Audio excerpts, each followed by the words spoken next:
Capítulo 30. El origen del mal y del dolor. Para muchos, el origen del pecado y el porqué de su existencia es causa de gran perplejidad. Ven la obra del mal con sus terribles resultados de dolor y desolación, y se preguntan cómo puede existir todo eso bajo la soberanía de aquel cuya sabiduría, poder y amor son infinitos. Es esto un misterio que no pueden explicarse, y su incertidumbre y sus dudas los dejan ciegos ante las verdades plenamente reveladas en la palabra de Dios y esenciales para la salvación. Hay quienes, en sus investigaciones acerca de la existencia del pecado, tratan de inquirir lo que Dios nunca reveló, de aquí que no encuentren solución a sus dificultades, y los que son dominados por una disposición a la duda y a la cavilación, lo aducen como disculpa para rechazar las palabras de la Santa Escritura. Otros, sin embargo, no se pueden dar cuenta satisfactoria del gran problema del mal, debido a la circunstancia de que la tradición y las falsas interpretaciones han oscurecido las enseñanzas de la Biblia referentes al carácter de Dios, la naturaleza de su gobierno y los principios de su actitud hacia el pecado. Es imposible explicar el origen del pecado y dar razón de su existencia. Sin embargo, se puede comprender suficientemente lo que atañe al origen y a la disposición final del pecado para hacer enteramente manifiesta la justicia y benevolencia de Dios en su modo de proceder contra todo mal. Nada se enseña con mayor claridad en las Sagradas Escrituras que el hecho de que Dios no fue en nada responsable de la introducción del pecado en el mundo y de que no hubo retención arbitraria de la gracia de Dios, ni error alguno en el gobierno divino que dieran lugar a la rebelión. El pecado es un intruso y no hay razón que pueda explicar su presencia. Es algo misterioso e inexplicable. Excusarlo equivaldría a defenderlo. Si se pudiera encontrar alguna excusa en su favor o señalar la causa de su existencia, dejaría de ser pecado. La única definición del pecado es la que da la palabra de Dios. El pecado es transgresión de la ley. Es la manifestación exterior de un principio en pugna con la gran ley de amor, que es el fundamento del gobierno divino. Antes de la aparición del pecado había paz y gozo en todo el universo. Todo guardaba perfecta armonía con la voluntad del Creador. El amor a Dios estaba por encima de todo y el amor de unos a otros era imparcial.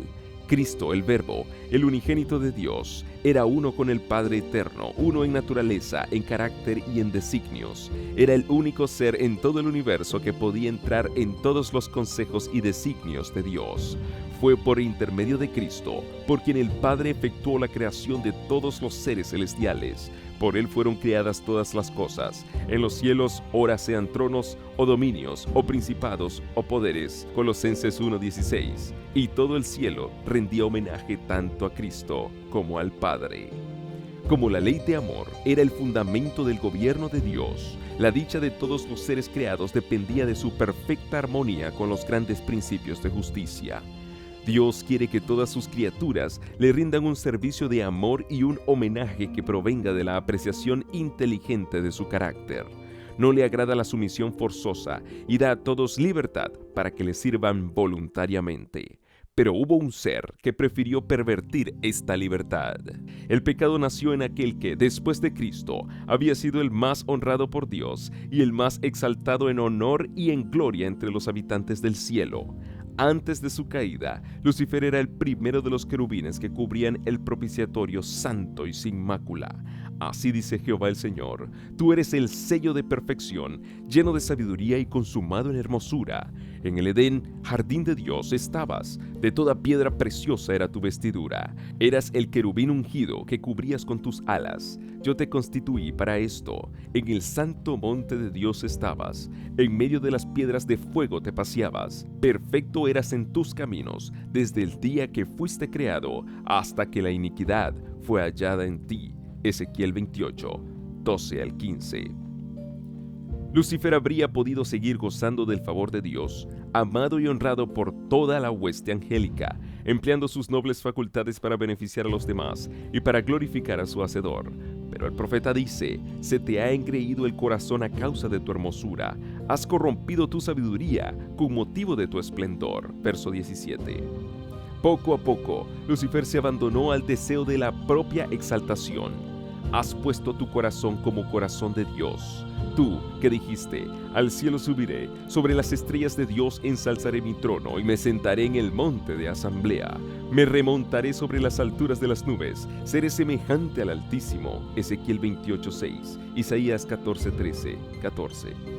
En lugar de procurar que Dios fuese objeto principal de los afectos y de la obediencia de sus criaturas, Lucifer se esforzó por granjearse el servicio y el homenaje de ellas.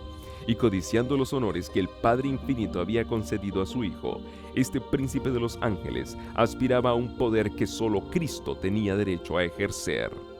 El cielo entero se había regocijado en reflejar la gloria del Creador y entonar sus alabanzas, y en tanto que Dios era así honrado, todo era paz y dicha. Pero una nota discordante vino a romper las armonías celestiales. El amor y la exaltación de sí mismo, contrarios al plan del Creador, despertaron presentimientos del mal en las mentes de aquellos entre quienes la gloria de Dios los superaba todo. Los consejos celestiales alegaron con Lucifer. El Hijo de Dios le hizo presentes la grandeza, la bondad y la justicia del Creador, y la naturaleza sagrada e inmutable de su ley. Dios mismo había establecido el orden del cielo, y Lucifer, al apartarse de él, iba a deshonrar a su Creador y a traer la ruina sobre sí mismo. Pero la amonestación dada con un espíritu de amor y misericordia infinitos solo despertó espíritu de resistencia. Lucifer dejó prevalecer sus celos y su rivalidad con Cristo y se volvió aún más obstinado. El orgullo de su propia gloria le hizo desear la supremacía.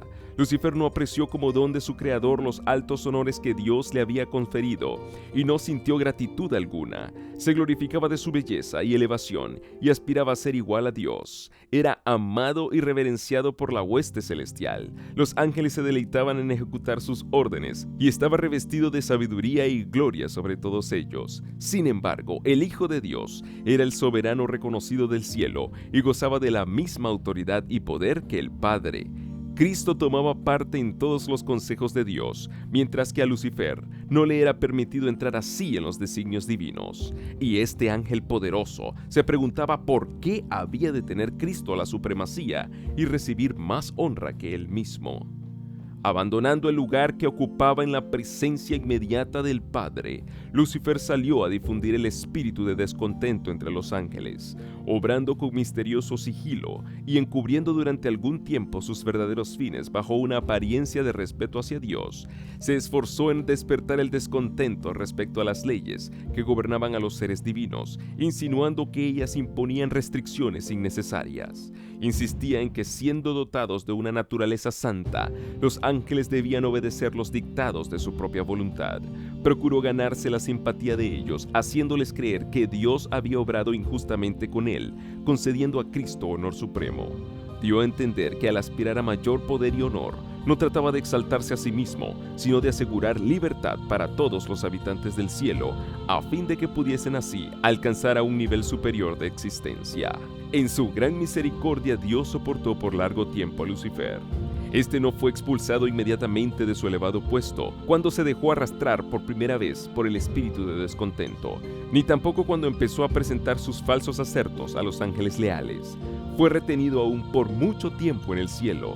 Varias y repetidas veces se le ofreció el perdón con tal de que se arrepintiese y se sometiese.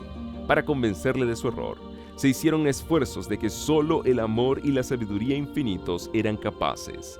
Hasta entonces, no se había conocido el espíritu de descontento en el cielo. El mismo Lucifer no veía en un principio hasta dónde le llevaría este espíritu, no comprendía la verdadera naturaleza de sus sentimientos. Pero cuando se demostró que su descontento no tenía motivo, Lucifer se convenció de que no tenía razón, que lo que Dios pedía era justo y que debía reconocerlo ante todo el cielo. De haberlo hecho así, se habría salvado a sí mismo y a muchos ángeles. En ese entonces no había él negado aún toda obediencia a Dios. Aunque había abandonado su puesto de querubín cubridor, habría sido no obstante restablecido en su oficio, si, reconociendo la sabiduría del Creador, hubiese estado dispuesto a volver a Dios y se hubiese contentado con ocupar el lugar que le correspondía en el plan de Dios. Pero el orgullo le impidió someterse. Se empeñó en defender su proceder, insistiendo en que no necesitaba arrepentirse, y se entregó de lleno al gran conflicto con su Hacedor. Desde entonces, dedicó todo el poder de su gran inteligencia a la tarea de engañar para asegurarse la simpatía de los ángeles que habían estado bajo sus órdenes. Hasta el hecho de que Cristo le había prevenido y aconsejado fue desnaturalizado para servir a sus pérfidos designios. A los que estaban más estrechamente ligados a él, por el amor y la confianza, Satanás les hizo creer que había sido mal juzgado, que no se había respetado su posición y que se le quería coartar la libertad. Después de haber así desnaturalizado las palabras de Cristo, pasó a prevaricar y a mentir descaradamente, acusando al Hijo de Dios de querer humillarlo ante los habitantes del cielo. Además, trató de crear una situación falsa entre sí mismo y los ángeles, aún leales. Todos aquellos a quienes no pudo sobornar y atraer completamente a su lado, los acusó de indiferencia respecto a los intereses de los seres celestiales. Acusó a los que permanecían fieles a Dios de aquello mismo que estaba haciendo, y para sostener contra Dios la acusación de injusticia para con él, recurrió a una falsa presentación de las palabras y de los actos del Creador. Su política consistía en confundir a los ángeles con argumentos sutiles acerca de los designios de Dios. Todo lo sencillo lo envolvía en misterio y, valiéndose de artera perversión, hacían hacer dudas respecto a las declaraciones más terminantes de Jehová. Su posición elevada y su estrecha relación con la administración divina daban mayor fuerza a sus representaciones, y muchos ángeles fueron inducidos a unirse con él en su rebelión contra la autoridad celestial. Dios permitió en su sabiduría que Satanás prosiguiese su obra hasta que el espíritu de desafecto se convirtiese en activa rebeldía. Era necesario que sus planes se desarrollaran por completo para que su naturaleza y sus tendencias quedaran a la vista de todos. Lucifer, como querubín ungido, había sido grandemente exaltado, era muy amado de los seres celestiales y ejercía poderosa influencia sobre ellos. El gobierno de Dios no incluía solo a los habitantes del cielo, sino también a los de todos los mundos que él había creado, y Satanás pensó que si podía arrastrar a los ángeles del cielo en su rebeldía, podría también arrastrar a los habitantes de los demás mundos. Había presentado arteramente su manera de ver la cuestión, valiéndose de sofismas y fraude para conseguir sus fines. Tenía gran poder para engañar y, al usar su disfraz de mentira, había obtenido una ventaja. Ni aun los ángeles leales podían discernir plenamente su carácter ni ver a dónde conducía su obra. Satanás había sido tan altamente honrado y todos sus actos estaban tan revestidos de misterio que era difícil revelar a los ángeles la verdadera naturaleza de su obra. Antes de su completo desarrollo, el pecado no podía aparecer como el mal que era en realidad. Hasta entonces no había existido en el universo de Dios, y los seres santos no tenían idea de su naturaleza y malignidad. No podían ni entrever las terribles consecuencias que resultarían de poner a un lado la ley de Dios. Al principio, Satanás había ocultado su obra bajo una astuta profesión de lealtad para con Dios. Aseveraba que se desvelaba por honrar a Dios, afianzar su gobierno y asegurar el bien de todos los habitantes del cielo. Mientras difundía el descontento entre los ángeles que estaban bajo sus órdenes, aparentaba hacer cuanto le era posible porque desapareciera ese mismo descontento. Sostenía que los cambios que reclamaba en el orden y en las leyes del gobierno de Dios eran necesarios para conservar la armonía en el cielo. En su actitud para con el pecado, Dios no podía sino obrar con justicia y verdad. Satanás podía hacer uso de armas de las cuales Dios no podía valerse: la lisonja y el engaño. Satanás había tratado de falsificar la palabra de Dios y había representado de un modo falso su plan de gobierno ante los ángeles, sosteniendo que Dios no era justo al imponer leyes y reglas a los habitantes del cielo, que al exigir de sus criaturas sumisión y obediencia, solo estaba buscando su propia gloria. Por eso debía ser puesto de manifiesto ante los habitantes del cielo y ante los de todos los mundos, que el gobierno de Dios era justo y su ley perfecta. Satanás había dado a entender que él mismo trataba de promover el bien del universo. Todos debían llegar a comprender el verdadero carácter del usurpador y el propósito que le animaba. Había que dejarle tiempo para que se diera a conocer por sus actos de maldad. Satanás achacaba a la ley y al gobierno de Dios la discordia que su propia conducta había introducido en el cielo. Declaraba que todo el mal provenía de la administración divina. Aseveraba que lo que él mismo quería era perfeccionar los estatutos de Jehová.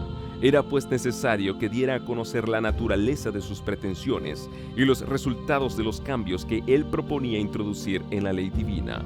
Su propia obra debía condenarle. Satanás había declarado desde un principio que no estaba en rebelión. El universo entero debía ver al seductor desenmascarado.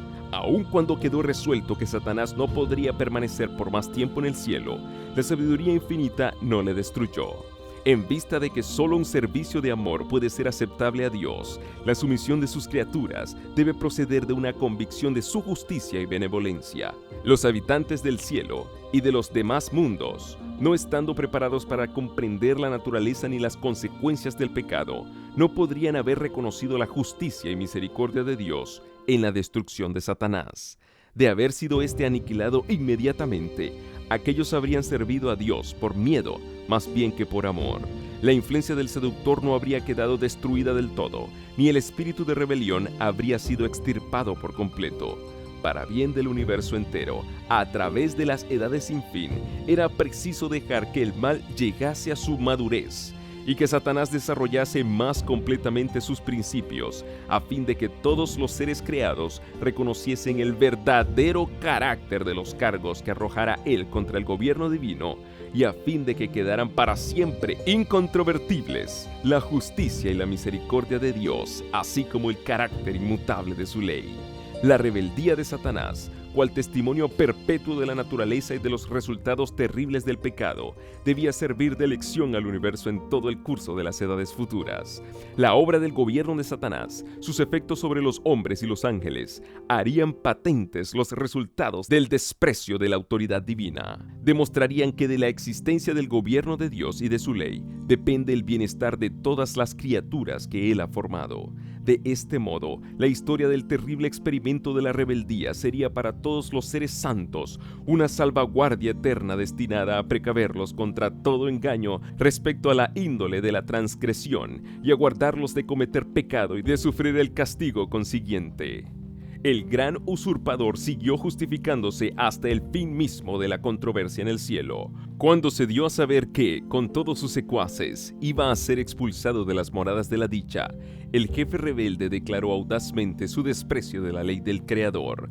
Reiteró su aserto de que los ángeles no necesitaban sujeción, sino que debía dejársele seguir su propia voluntad, que los dirigiría siempre bien. Denunció los estatutos divinos como restricción de su libertad y declaró que el objeto que él perseguía era asegurar la abolición de la ley para que, libres de esta traba, las huestes del cielo pudiesen alcanzar un grado de existencia más elevado y glorioso. De común acuerdo, Satanás y su hueste culparon a Cristo de su rebelión, declarando que si no hubiesen sido censurados, no se habrían rebelado. Así, obstinados y arrogantes en su deslealtad, vanamente empeñados en trastornar el gobierno de Dios, al mismo tiempo que en son de blasfemia decían ser ellos mismos víctimas inocentes de un poder opresivo, el gran rebelde y todos sus secuaces fueron al fin echados del cielo. El mismo espíritu que fomentara la rebelión en el cielo continúa inspirándola en la tierra. Satanás ha seguido con los hombres la misma política que siguiera con los ángeles. Su espíritu impera ahora en los hijos de desobediencia. Como él, tratan estos de romper el freno de la ley de Dios y prometen a los hombres la libertad mediante la transgresión de los preceptos de aquella. La reprensión del pecado despierta aún el espíritu de odio y resistencia. Cuando los mensajeros que Dios envía para amonestar tocan a la conciencia, Satanás induce a los hombres a que se justifiquen y a que busquen la simpatía de otros en su camino de pecado. En lugar de enmendar sus errores, despiertan la indignación contra el que los reprende, como si este fuera la única causa de la dificultad. Desde los días del justo Abel hasta los nuestros, tal ha sido el espíritu que se ha manifestado contra quienes osaron condenar el pecado. Mediante la misma falsa representación del carácter de Dios que empleó en el cielo, para hacerle parecer severo y tiránico, Satanás indujo al hombre a pecar. Y logrado esto, declaró que las restricciones injustas de Dios habían sido causa de la caída del hombre, como lo habían sido de su propia rebeldía. Pero el mismo Dios eterno da a conocer así su carácter.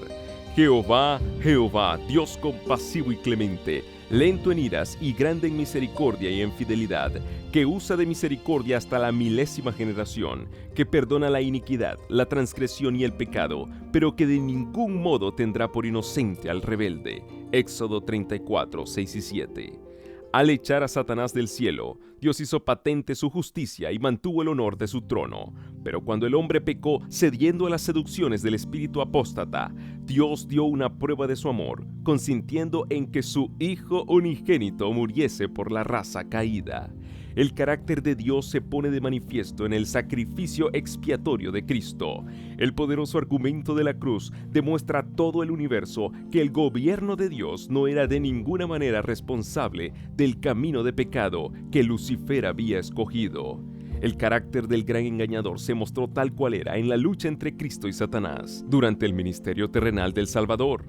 Nada habría podido desarraigar tan completamente las simpatías que los ángeles celestiales y todo el universo leal pudieran sentir hacia Satanás como su guerra cruel contra el Redentor del mundo. Su petición atrevida y blasfema de que Cristo le rindiese homenaje, su orgullosa presunción que le hizo transportarlo a la cúspide del monte y a las almenas del templo, la intención malévola que mostró al instarle a que se arrojara de aquella vertiginosa altura, la inquina implacable con la cual persiguió al Salvador por todas partes e inspiró a los corazones de los sacerdotes y del pueblo a que rechazaran su amor y a que gritaran al fin: «Crucifícale, crucifícale». Todo esto despertó el asombro y la indignación del universo.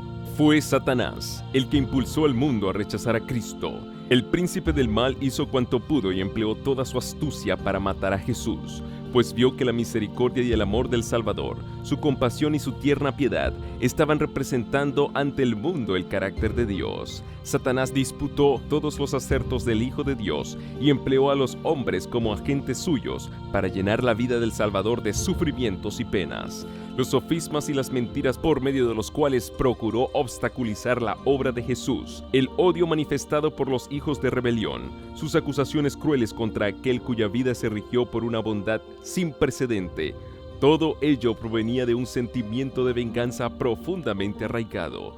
Los fuegos concentrados de la envidia y de la malicia, del odio y de la venganza, estallaron en el Calvario contra el Hijo de Dios, mientras el cielo miraba con silencioso horror.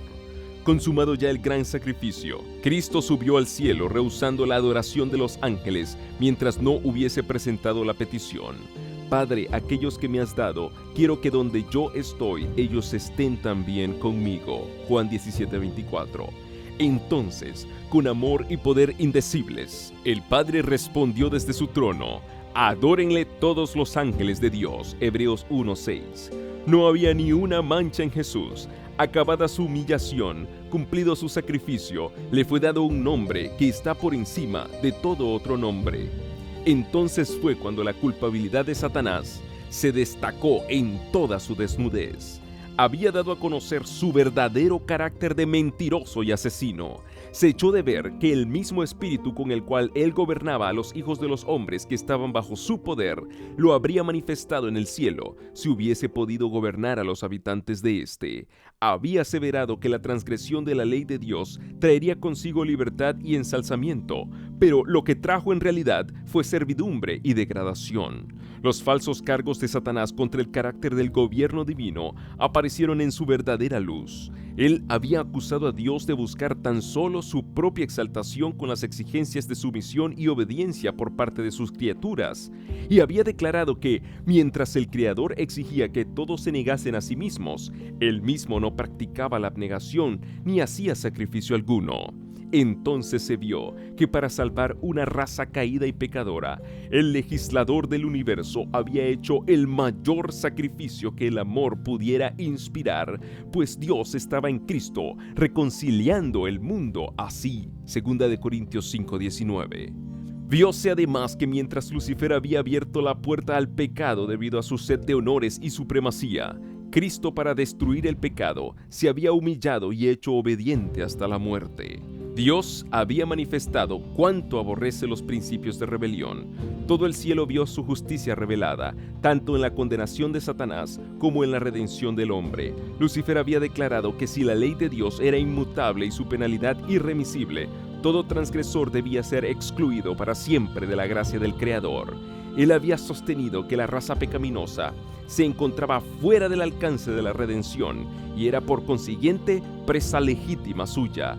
Pero la muerte de Cristo fue un argumento irrefutable en favor del hombre. La penalidad de la ley caía sobre él, que era igual a Dios, y el hombre quedaba libre de aceptar la justicia de Dios y de triunfar del poder de Satanás mediante una vida de arrepentimiento y humillación, como el Hijo de Dios había triunfado. Así, Dios es justo al mismo tiempo que justifica a todos los que creen en Jesús. Pero no fue tan solo para realizar la redención del hombre para lo que Cristo vino a la tierra a sufrir y morir. Vino para engrandecer la ley y hacerla honorable. Ni fue tan solo para que los habitantes de este mundo respetasen la ley, cual debía ser respetada, sino también para demostrar a todos los mundos del universo que la ley de Dios es inmutable. Si las exigencias de ella hubiesen podido descartarse, el Hijo de Dios no habría necesitado dar su vida para expiar la transgresión de ella. La muerte de Cristo prueba que la ley es inmutable, y el sacrificio al cual el amor infinito impelió al Padre y al Hijo a fin de que los pecadores pudiesen ser redimidos, demuestra todo el universo, y nada que fuese inferior a este plan habría bastado para demostrarlo, que la justicia y la misericordia son el fundamento de la ley y del gobierno de Dios. En la ejecución final del juicio se verá que no existe causa para el pecado. Cuando el juez de toda la tierra pregunte a Satanás, ¿por qué te rebelaste contra mí y arrebataste súbditos de mi reino?, el autor del mal no podrá ofrecer excusa alguna. Toda boca permanecerá cerrada. Todas las huestes rebeldes quedarán mudas, mientras la cruz del Calvario proclama el carácter inmutable de la ley, declara al universo que la paga del pecado es muerte. El grito agonizante del Salvador, consumado es, fue el toque de agonía para Satanás. Fue entonces cuando quedó zanjado el gran conflicto que había durado tanto tiempo y asegurada la extirpación final del mal. El Hijo de Dios atravesó los umbrales de la tumba para destruir por la muerte al que tenía el imperio de la muerte, es a saber, al diablo. Hebreos 2:14. El deseo que Lucifer tenía de exaltarse a sí mismo le había hecho decir: sobre las estrellas de Dios ensalzaré mi trono, seré semejante al Altísimo. Dios declara: te torno en ceniza sobre la tierra y no existirás más para siempre. Isaías 14, 13 y 14. Ezequiel 28, 18 y 19. Esto será cuando venga el día ardiente como un horno, y todos los soberbios y todos los que hacen maldad serán estopa, y aquel día que vendrá los abrazará, ha dicho Jehová de los ejércitos, el cual no les dejará ni raíz ni rama. Malaquías 4:1. Todo el universo habrá visto la naturaleza y los resultados del pecado y su destrucción completa, que en un principio hubiese atemorizado a los ángeles y deshonrado a Dios. Justificará entonces el amor de Dios y establecerá su gloria ante un universo de seres que se deleitarán en hacer su voluntad y en cuyos corazones se encontrará su ley. Nunca más se manifestará el mal. La palabra de Dios dice: no se levantará la aflicción segunda vez. Nahum 1:9. La ley de Dios que Satanás vituperó como yugo de servidumbre será honrada como ley de libertad. Después de haber pasado por tal prueba y experiencia, la creación no se desviará jamás de la sumisión a aquel que se dio a conocer en sus obras como Dios de amor insondable y sabiduría infinita.